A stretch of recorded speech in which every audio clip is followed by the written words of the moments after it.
Hey y'all, thanks for stopping in. Appreciate you taking time out of y'all's busy schedule, stop in and see what it is I'm up to. It is Sunday, the 22nd of January, 2023. Right at 5:30 in the evening. It is 77 degrees Fahrenheit right now in Jacksonville, Florida. 71% humidity, 25 C.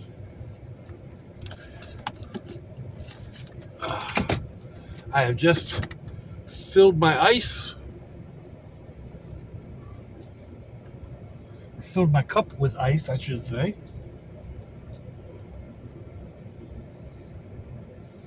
And we'll be getting out of here now and heading to my son's house for dinner and to watch, what is it, 1893 or 1883, the pre-Yellowstone days or whatever.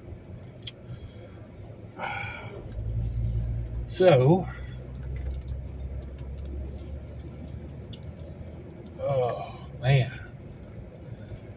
Hopefully we make it. I'm getting a little bit earlier start and the sun goes down a little later. Maybe we'll make it without getting too dark. So,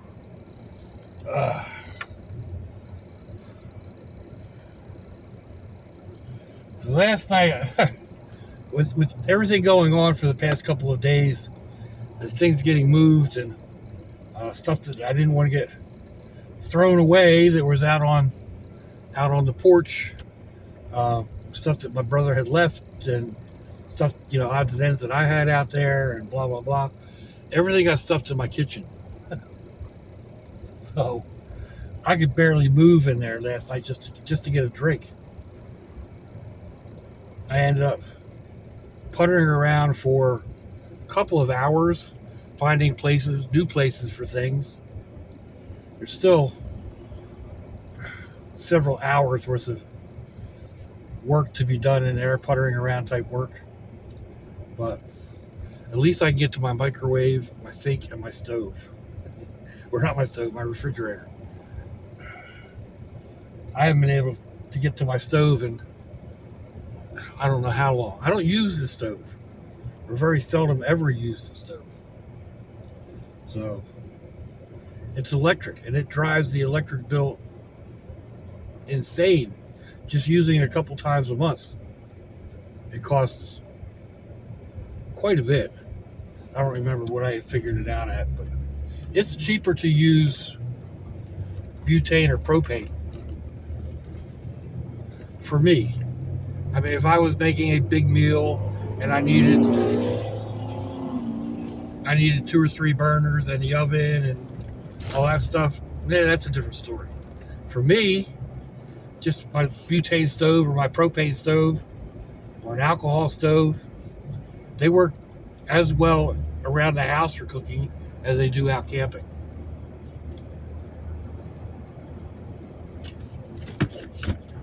And for my style of cooking, they're less expensive. Doesn't mean it's going to be for everybody. But anyhow, one drawback to that is, like last night, it was too nasty outside to cook outside. So I could have set up a spot to cook inside.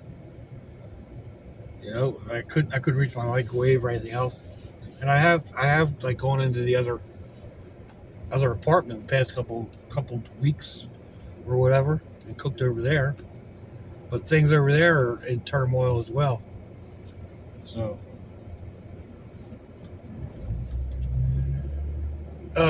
anyhow.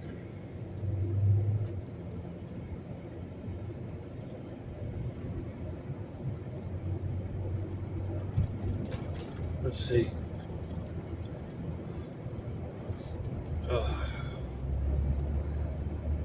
New taco truck. Not taco truck. It's from the islands, it looks like.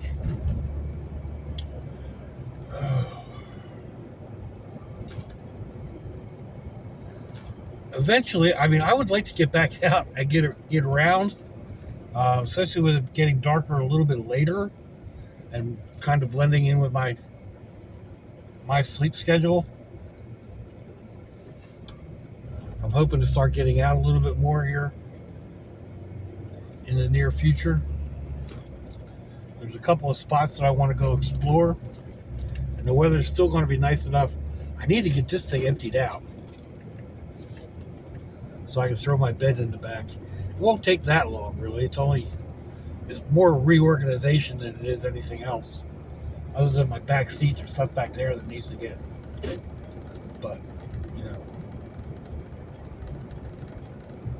heck, I picked up a stool 2 weeks ago, a wooden stool, and yeah, it's still back there. It needs a little bit of repair, but I haven't even taken that out of the truck. All it needs is like some glue in where the screws go, maybe a couple of little dowel pins or something. But yeah, nothing but a thing. We'll see about getting her done, or just saying the heck with it and throwing it away, because I don't really have a place that I need a stool unless I convert the stool into a table, which is an idea I've also been kicking around. But they threw away my tabletop. Not that it looked like a tabletop, or looked like it was supposed to be a tabletop, but it was a tabletop.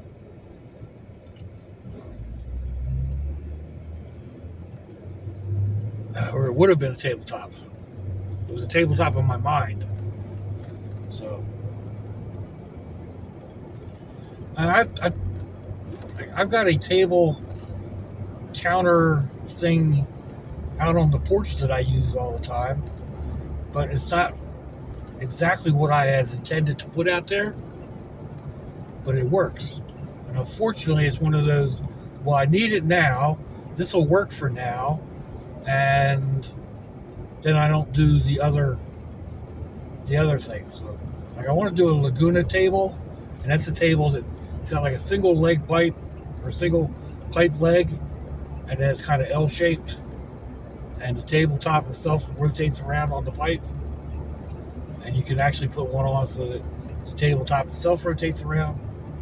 That's what I had planned for out there.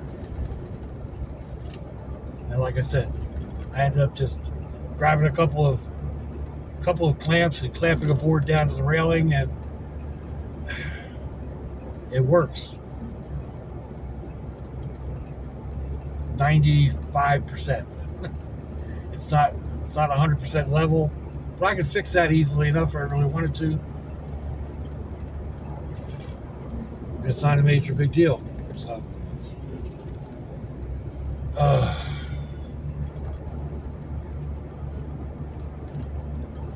yes, I know. I half-a everything. The story of my life.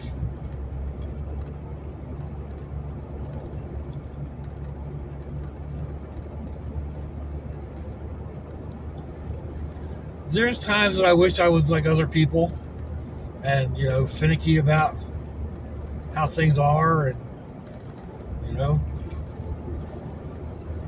get all upset if a car's got a little scratch on it. You're like, I can't be driving that. It's got a scratch on it. I got to fix it. No. I'll go out and put more scratches on it. I don't care. I drive this thing through the woods and get all scratched up and whatnot. So,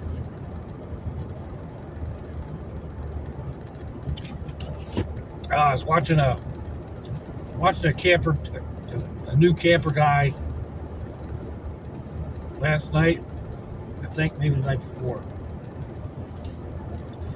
And he's got a fairly decent setup, but he's one of those that's, you know, minimalist and obsessed with the appearance. And he's like, oh, my rig is filthy, and because it's early in the morning and it's got a dust on top of it. He's showing the vehicle off. He's like, and I didn't do this. He showed a little dent down in the doorway. He's like, I've got to get that fixed. Why? It doesn't interfere with the operation of the vehicle.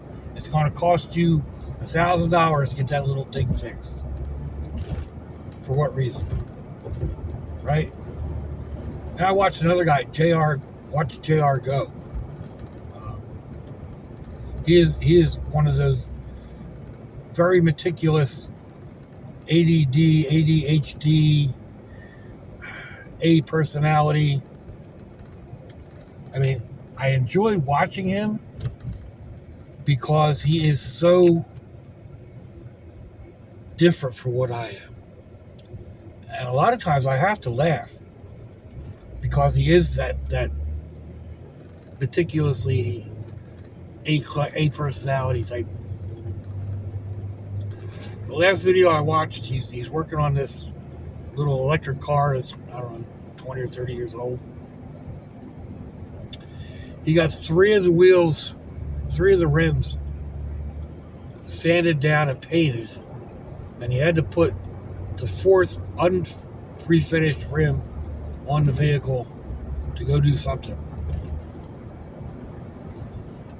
And you could see in his face how much it hurt him to put that rim on in the condition it was in. And I just know, like, the whole time he was driving, he'd be worried about people seeing that rim with a little bit of rust on it at 60 miles an hour, even 20 miles an hour. You're not going to notice the rusty rim. Most people wouldn't notice or worry about it. It's not their car at any rate.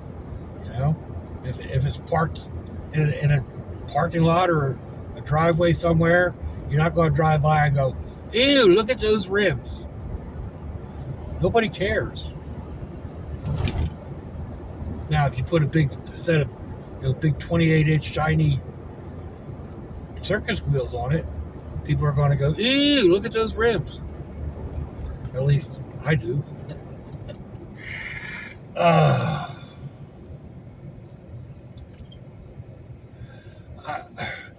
I have my lug nut cover. It's not really a hubcap. It's only about what, 5 inches or 6 inches around.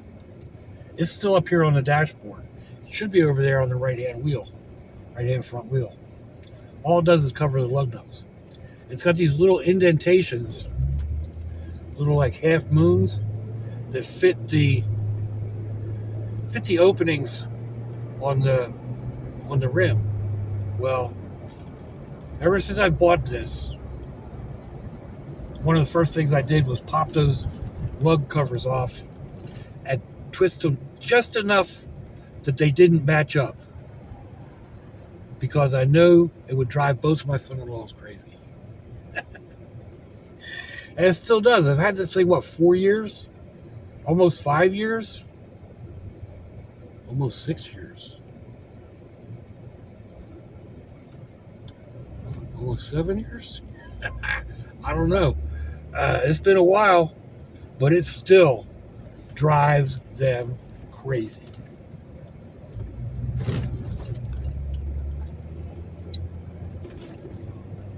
Anyway, I've got one that's sitting up on the dash from the last time I changed the tires that I still haven't put back on. So I'm running around with only 3. And the 3 that are on there, oh, that cop just ran the red light. I mean, ran the red light. That thing was red for 3 or 4 seconds before he went through it. Tisk, shame. The red light only lasted 30 seconds. But anyhow.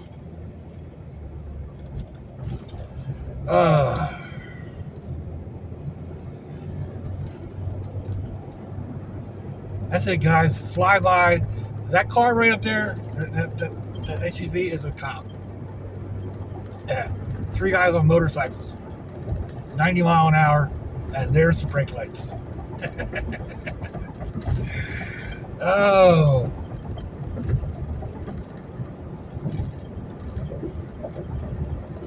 Oh man, they slowed way down too. Anyhow.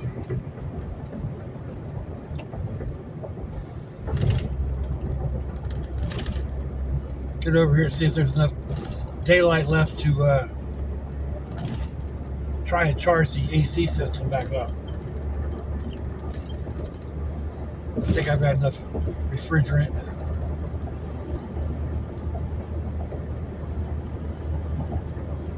Oh, anyhow. Oh man, I don't know what we're having for dinner tonight. I never really know. Occasionally I get a question, but tonight I have no idea. When I was watching Kevin over at Rednecks Gone Wild,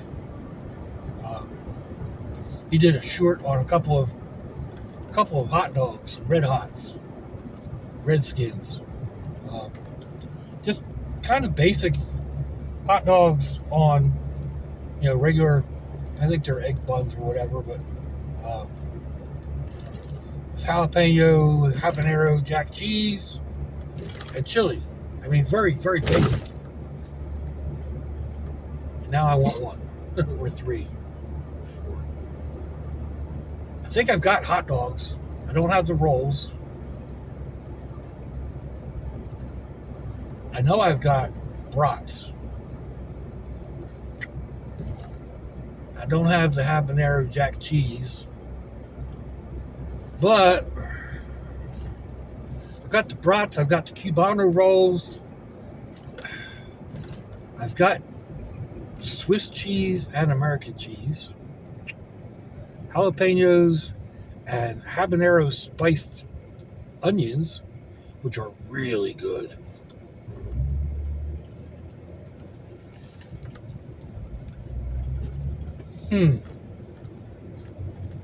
So I've kind of been thinking about that. It's like, all right, I'm going over here for dinner. I guess he's selling hats and boots and etc. But yeah, like, do I want to make them up later tonight? That's a possibility, like 1 o'clock in the morning. Especially if they keep nagging me at the back of my head. So, we shall see what we shall see. Oh, I passed 2,600 subscribers yesterday. Wow. A lot of my shorts have been pushing over 800 views. So, that's where some of them are coming from. And then days like today, I don't even publish a short. So, I fall out of the algorithm. But it's early yet. I might find something neat to post. But we're up to the last turn. So let me know what you think, folks. Give me a thumbs down or thumbs up. Leave me a comment. Wherever it is y'all leave comments on your internet access device of choice. If you'd like to share me around your social media, that'd be fandoculous. If your loved ones are nearby, give them a kiss and a hug. If they're not, give them a call. Hit them up on Facebook. Let them know you think about them. Let them know you love them. We ain't promised tomorrow, people. We ain't promised our next breath. Until I see y'all again, I hope you have a fandoculous day. Sláinte, y'all.